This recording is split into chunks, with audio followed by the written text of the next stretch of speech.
राव सिंहाजी का विषय जिसके ऊपर आज अपन चिंतन करने के लिए यहाँ एकत्र आए। हम यदि राव जोधा जी का नाम लेंगे, हर एक जानता है। मालदेव का नाम लेंगे तो सब लोग परिचित हैं, लेकिन जब सिंहाजी का नाम लेंगे तो इसकी जानकारी लगभग नहीं है।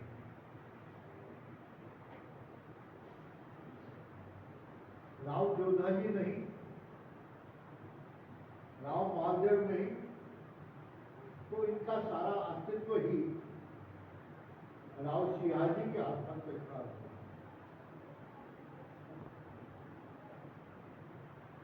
इसलिए इस विषय को प्रतिष्ठित करना ये हम सब का दायित्व है, इतिहास पुरुषों का ये दायित्व है।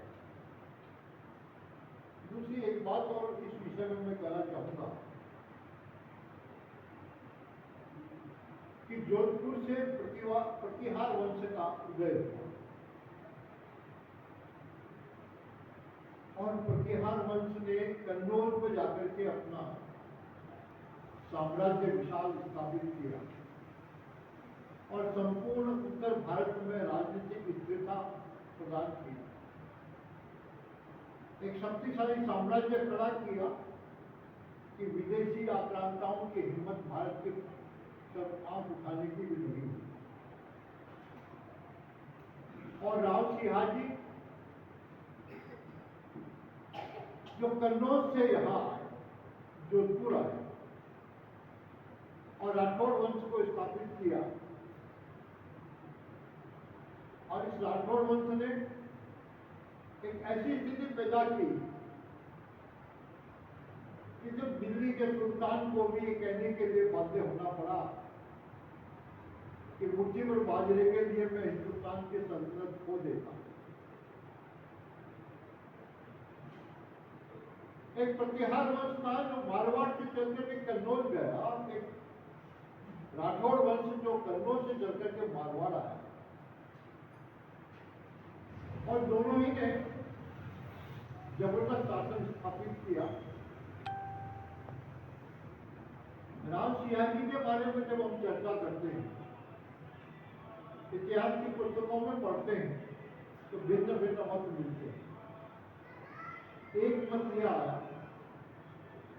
जिसमें यह कहा गया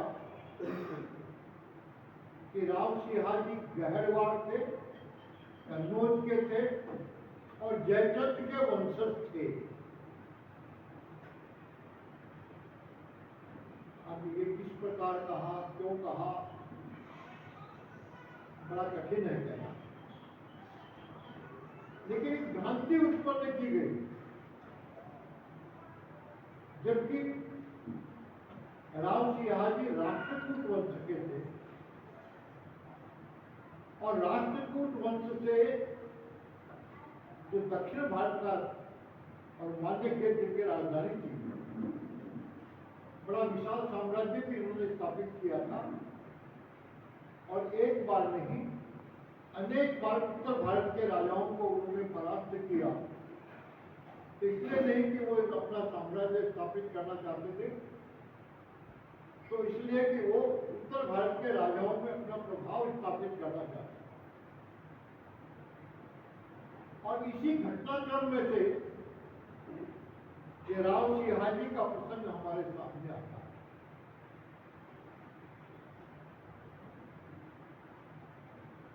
इन आक्रमणों के परिणाम स्वरूप प्रतिहार जो कन्नौज में स्थापित थे, कई बार वो पराजित हुए, कई बार उनको अपना स्थान भी छोड़ना पड़ा। लेकिन एक ऐसा समय भी आया जब प्रतिहारों में, प्रतिहार वंश में ऐसा राजा हुआ मिहिर भोज, जिसने राष्ट्रकूटों को पराजित किया और उनको उत्तर की तरफ आने के लिए बिल्कुल बाधित कर दिया कि तुम नर्मदा को पार नहीं करोगे। कई लोगों का ये भी कहना है कि मान्यखेड़ को भी उन्होंने विजय कर लिया था, जैसा भी, लेकिन राष्ट्रकूट भी शांत रहने वाले नहीं थे। उनको लगा कि ये तो ठीक नहीं, ये तो हमारी हेटी हो गई, और इसलिए इस मौके की तलाश में जब मिहिर भोज का देहांत हो गया, मिहिर भोज के देहांत के बाद मान्यखेड़ का राष्ट्रकूट राजा संभवतया कृष्ण द्वितीय था। उसने उत्तर भारत पर आक्रमण किया। ये पहला अवसर था जब कन्नौज को विजय किया, और कन्नौज में महिपाल सम्राट महिपाल शासन कर रहा था, प्रतिहार राजा। उसको कन्नौज छोड़ के भागना पड़ा। वो बंगाल में जाकर के उसने शरण ली, लेकिन इस प्रतीक्षा में कि मुझे वापस कन्नौज लेना है। देखिए, मैंने जैसे प्रारंभ में कहा कि राष्ट्रकूटों को अपना प्रभाव स्थापित करना था, साम्राज्य स्थापित नहीं करना। लेकिन इसने, क्योंकि मिहिर भोज ने जो आक्रमण करके उन्हें पराजित किया, और ये एक बट था उनके दिल दिमाग पर, फिर से कहीं ये लोग दक्षिण भारत में न आ जाए, इस बात को ध्यान में रख करके उन्होंने वहां पहली बार अपना प्रशासक स्थापित किया। ये पहला अवसर था जब कन्नौज जीता और प्रशासक स्थापित किया। प्रतिहार सम्राट महिपाल इसी प्रतीक्षा में था। जो एक कृष्ण तृतीय लौट के गया, लौटते ही वो उसने अपनी सेना के साथ आक्रमण किया कन्नौज पर, और कन्नौज पर अपनी विजय स्थापित कर दी। सम्राट में महिपाल भी कोई छोटा आसान मैंने व्यक्ति नहीं था, छोटा व्यक्ति नहीं था, कम शक्तिशाली नहीं था। वही इस प्रतिहार सम्राटों में ऐसा व्यक्ति हुआ है जिसने संपूर्ण उत्तर भारत में नहीं तो संपूर्ण दक्षिण भारत को भी विजय किया। इतना जबरदस्त सम्राट हुआ ये। उसके कारण वहां जो प्रशासक था, उस प्रशासक को कन्नौज छोड़ के बदायूं आना पड़ा। कन्नौज से बदायूं 160 किलोमीटर है, और बदायूं भी अपने आप में काफी बड़ी शक्तिशाली स्थान था, राजनीति का काफी बड़ा स्थान था, केंद्र था वो, और फिर बदायूं आना पड़ा। बदायूं तब राज्य स्थापित किया, लेकिन वो एक सामंती राजा रहा। महिपाल के अंतर्गत सामंती राजा था। अब इसको ध्यान करें हम कि ये राष्ट्रकूट था, राष्ट्रकूट राज्य स्थापित किया, और उधर महिपाल था। लेकिन हम जानते हैं कि 1000 ईस्वी के अंदर जाते जाते प्रतिहार वंश काफी कमजोर हो गया। प्रतिहार वंश का राजा था विजय सिंह। उस कमजोरी के कारण से जो उसके सामंत शासक थे, उन्होंने अपने अपने राज्य स्थापित कर लिए, अपने अपनी स्वतंत्रता स्थापित कर ली। और एक समय ऐसा आया कि बदायूं का राजा जो राष्ट्रकूट था, उसने कन्नौज के ऊपर आक्रमण किया, फिर से कन्नौज को जीत लिया, कन्नौज का राजा बन गया। लेकिन इसी समय कन्नौज के अंतर्गत जो सामंत था लेकिन स्वतंत्र राजा बन गया, वो विजय सिंह, बनारस का राजा। उसको लगा कि अरे उसने कैसे स्थापित कर दिया हमारे राज्य में, उसने वहां से सेना लेकर के आक्रमण किया। फिर से राष्ट्रकूट प्रशासक का जो राजा था, सौभाग्य से उसका नाम भी विजय सिंह था। दोनों का नाम एक, समान नाम, उसको नोट करके आना पड़ा, वो वापिस बदायूं आ गया। ये घटनाक्रम, ये इतिहास का सत्य है। अब बदायूं का जो राष्ट्रकूट थे आगे चल के जो राठौड़ बने, और वो गहरवाड़ थे जो कन्नौज के थे जयचंद के। इतिहासकारों ने जयचंद के साथ मिलाने का प्रयत्न किया, लेकिन जयचंद का कालखंड था 12वीं शताब्दी,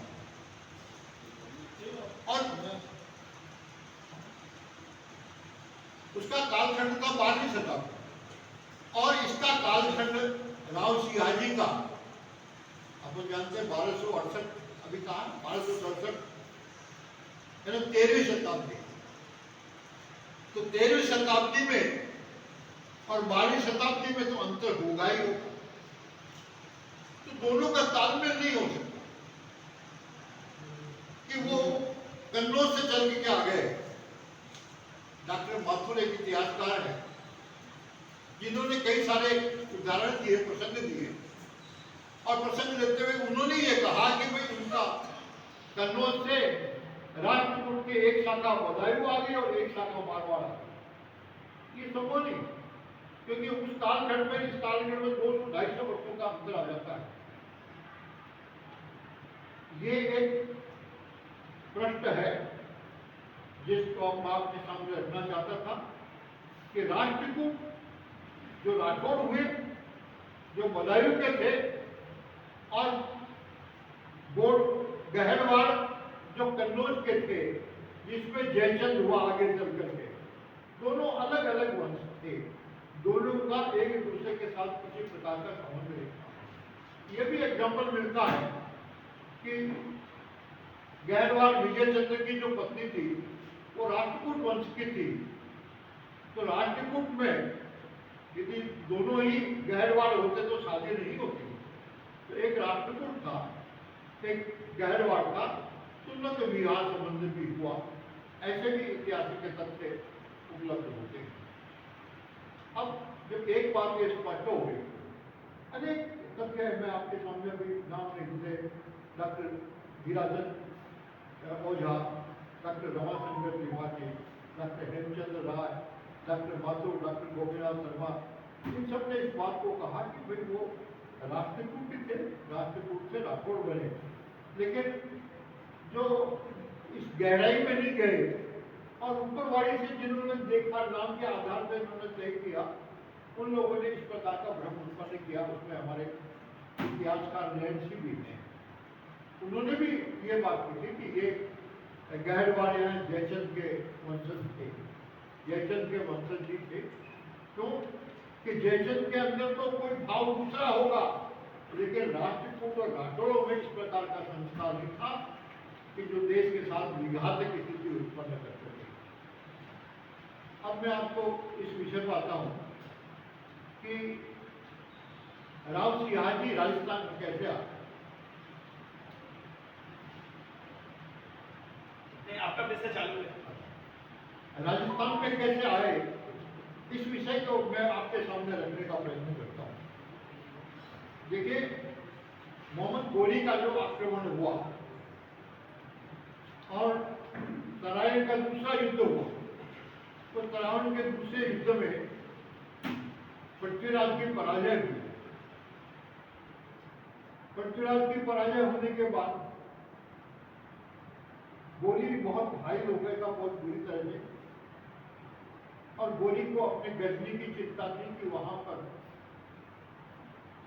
आक्रमण होने की संभावना थी, और इस कारण से गोरी को तुरंत अपनी राजधानी को बचाने के लिए जाना पड़ा और पृथ्वीराज चौहान को वो कैद करके अपने साथ ले गया। पीछे से उसने अपना यहाँ प्रतिनिधि नियुक्त किया जो उसके जीते हुए साम्राज्य का व्यवस्था कर सके। ये इसका नाम था कुतुबुद्दीन ऐबक। कुतुबुद्दीन एक वक्त दिल्ली पर अधिकार नहीं कर सका और उसने बाकी आसपास के मेरठ वगैरह को अधिकार करने का प्रयत्न किया। 1206 के बाद जब गोरी की मृत्यु हो गई, गोरी की मृत्यु होने के बाद ये बदायूं वगैरह जो इसके राज्य में अंतर्गत आ गए थे, इन्होंने अपनी स्वतंत्रता की घोषणा कर दी। ये मंगोलों के आक्रमण को ध्यान में रख करके ये लाहौर चला गया कुतुबुद्दीन, और लाहौर जाने के कारण से इधर अव्यवस्था उत्पन्न हो गई। उसमें से जो जीते हुए राज्य थे वो स्वतंत्र हो गए, बदायूं स्वतंत्र हो गया। लेकिन इसके बाद जो इल्तुतमिश बना, इल्तुतमिश ने फिर से इन पर अधिकार करने का प्रयत्न किया और लगभग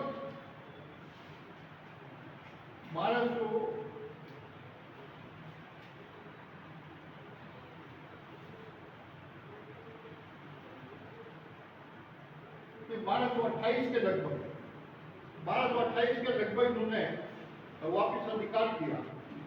उस अधिकार का परिणाम ये हुआ कि बदायूं छिन्न भिन्न हो गया। कन्नौज से भी ज्यादा इंपॉर्टेंट जगह बदायूं लगी और इसलिए इल्तुतमिश ने उसको अपनी राजधानी, एक छोटी मोटी राजधानी उसने बनाया। और परिणाम ये हुआ कि राम सियाजी के जो पिता थे चेतराम जी, जो वहां के शासक थे, वो युद्ध में मारे गए और राज सियाजी भी युद्ध में कर रहे थे। उस स्थिति को देखकर उन्होंने अपने ग्रुप को लिया, अपने विश्वस्त लोगों को साथ लेकर के वहां से रवाना और होने के लिए, क्योंकि रास्ता दिल्ली होकर के था और इस कारण उन्होंने अपना वेश बदला और वेश बदलकर तीर्थ यात्रियों के वेश बना करके वो पुष्कर पहुंचे कि पुष्कर तीर्थ यात्रा के लिए जा रहे हैं। पुष्कर में गए। पुष्कर पहुंचने के बाद वहीं पर पल्लीवाल जो ग्रुप था, उस ग्रुप की भेंट वहां राव सियाजी से होती है।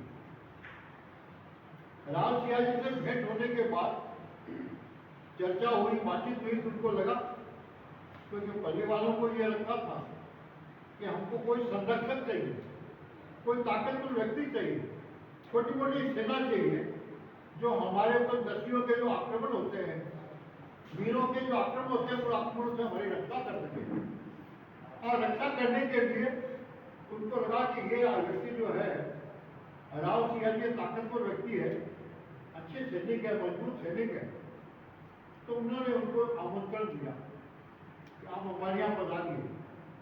राव सियाजी को कोर्ट चाहिए था और पल्लीवालों की अपनी सुरक्षा चाहिए। तो पल्लीवालों ने सुरक्षा के कारण से दोनों की बातचीत हो गई, तय हो गया और उस आधार पर वो पानी आ गए। अब इतिहासकारों ने लिखा कि ये द्वारिका जा रहे थे और द्वारिका जाने के लिए अनिलवाड़ा पहुंचे, पहले गुजरात की राजधानी में। वहां के राजा के साथ की और उसके शत्रुओं को उसने नाश किया और नाश करने के बाद उसने अपनी लड़की की शादी की उसने राव सियाजी से और द्वारिका से लौट के आए।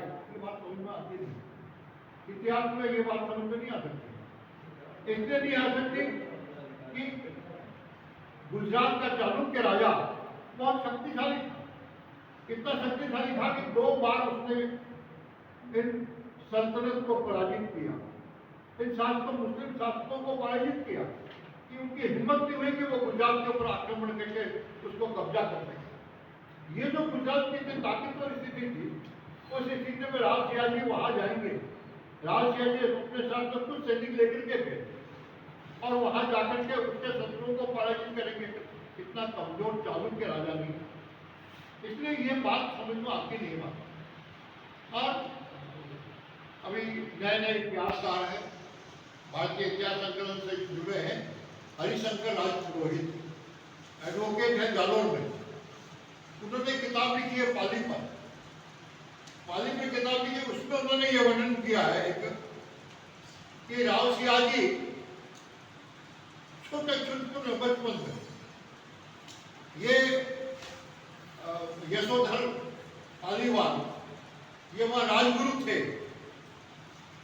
बदायूं में, और इनका जन्म हुआ, युद्ध में वो पराजित हो गए, तो इस वंश की रक्षा करने के लिए राव सियाजी को पालने से उठा करके ये यशोधर पल्लीवाल पाली लिया है। यहाँ उनका पालन किया, उनको बड़ा किया और पालन करके इस योग्य बनाया। क्षत्रिय थे, इसे नई सेना का संगठन करके उन्होंने यहाँ पाली वालों की रक्षा किया था। बात समझ में ये तो आ सकती है कि भाई किसी भी कारण से यशोधर पालीवाल का और शाहजी का मेल मिलाप हुआ, लेकिन वो बच्चे थे, पालन उठा के ले गया। मैं कह रहा हूँ कि पल्लीवाल का संबंध बदायूं से कैसे हुआ? पल्लीवाल का संबंध बदायूं के पर राजपुर से कैसे हुआ कि ये वहां राजगुरु हुए जाकर के? क्योंकि ये असंभव चीज है, ये संभव चीज नहीं है। और इसलिए इस बात पर विश्वास किया नहीं जा सकता। इस बात पर जरूर विश्वास किया जाएगा कि पुष्कर तक दोनों आपस में मिले और मिलने के बाद वो पाली में आए। पाली में आकर के उन्होंने बड़े कर्तव्य किए, पाली वालों की सुरक्षा की। पाली ये एक बहुत बड़ी व्यापारिक केंद्र था और इसका माल केवल भारत में नहीं तो दुनिया में जाता था। इस कारण एक परिस्थिति बनी, इनकी सुरक्षा रही। निश्चित रूप से सुरक्षा होगी तो व्यापार बढ़ता है, लेकिन एक और विचार बात मन में आना पड़ेगा और सोचना पड़ेगा। समय तो हो रहा है, लेकिन मैं कह रहा हूं वो क्या, पाली की पंचायत आज भी प्रसिद्ध है, आज भी लोकप्रिय है। तो राव सियाजी को किसने निकाला, यहां से किसने निकाला? उनका देहांत हुआ, रक्षा करते करते देहांत हुआ और उनका स्मारक भी बना, लेकिन उनका सुपुत्र यहाँ क्यों नहीं रहा? उसको जाना क्यों पड़ा? उसके पीछे कारण है, यह राजगद्दी नहीं बनी है, यह हमेशा राजस्व का क्षेत्र रहा है। पहले नागौर के अंतर्गत रहा, फिर जोधपुर के अंतर्गत रहा, राजस्व का क्षेत्र रहा है। क्योंकि पाली की पंचायत इतनी पावरफुल थी, इतनी ताकतवर थी कि यहाँ राजा की आवश्यकता नहीं थी, सुरक्षा की आवश्यकता थी, राजा की आवश्यकता नहीं थी। और इसलिए राव सियाजी तो स्वयं तो नहीं जा सके, लेकिन राव सियाजी के सुपुत्र अस्थानक वो यहाँ से गुंदोज गए और गुंदोज से खेड़ गए। फिर पाली की ओर नहीं देखा उन्होंने, खेड़ गए और खेड़ के बाद फिर उन्होंने जोधपुर में अपना साम्राज्य स्थापित किया। वो आगे का सारा प्रसंग है। तो पाली की पंचायत बहुत इंपॉर्टेंट है। पाली की पंचायत क्यों महत्वपूर्ण है? पाली में पंचायत क्यों, ये भावना क्यों, जनतंत्र की भावना कैसे पाली वालों के मन में थी? तो उसका कारण अभी वो विषय नहीं है कि तो मैं रखता, लेकिन एक बिंदु जरूर रखूंगा कि पाली के लोग वो लोग हैं जो मथुरा में यादव रहते थे। पाली के पालीवाल यानी मथुरा के यादव। आपको बताऊंगा इस बात को मैं कि भगवान कृष्ण ने जब ये तय किया कि मथुरावासी सब द्वारिका जाके बसेंगे, कृष्ण वही रहे। कृष्ण के बड़े भाई बलराम के साथ में सारा का सारा मथुरावासी सारे के सारे चल पड़े अपने अपने वाहनों से, अपने अपने साधनों से। और वो इतिहास लिखता है, अपना इतिहास लिखता है, विदेशी इतिहास नहीं करता, अपना इतिहास लिखता है। वो पुष्कर आए, पुष्कर से लवणावती नदी के साथ साथ चलते चलते वो वहां पहुंचे। कहा? द्वारिका, प्रभास तीर्थ में पहुंचे। तो वो बीच में आया पाली। पाली का ये संपन्न इलाका देखा उन्होंने। बाणी नदी आज की सूखी हुई बाणी नदी नहीं है, विशाल पहाड़ था जिस बाणी नदी का, ये लुनी नदी का भाग था और संपन्न हरा भरा इलाका था। ये सिंधी कॉलोनी के आगे पीछे का जो इलाका था बड़ा संपन्न था, सब इलाका था। उन्हें बूढ़े ठाडे भी थे, अनेक लोग थे, थक भी गए होंगे, उनको लगा ये बहुत बढ़िया स्थान है। वो सब खेतीहर लोग थे, यादव जितने भी सैनिक भी थे खेतीहर लोग थे। वो लाके यहाँ बसे, यहाँ की बस्ती बनी, इसलिए पल्ली बनी। पल्ली से पाली बना, पाली से पालीवाल बना। पालीवाल अपन सब जानते हैं, सब लोग कहते हैं पालीवाल ब्राह्मण है, पालीवाल ब्राह्मण नहीं है। पालीवाल यादव है, क्षत्रिय है। ये किसान करना खेती बाड़ी इनका उस समय भी था, आज भी ध्यान करिए आप, पालीवाल खेती बाड़ी ही करते हैं या व्यापार करते हैं। पालीवाल कोई भी पंडिताई नहीं करता, कोई पंडिताई नहीं करता। तो ये एक विषय आ गया साथ में, इसलिए मैंने साथ में बोला आपको।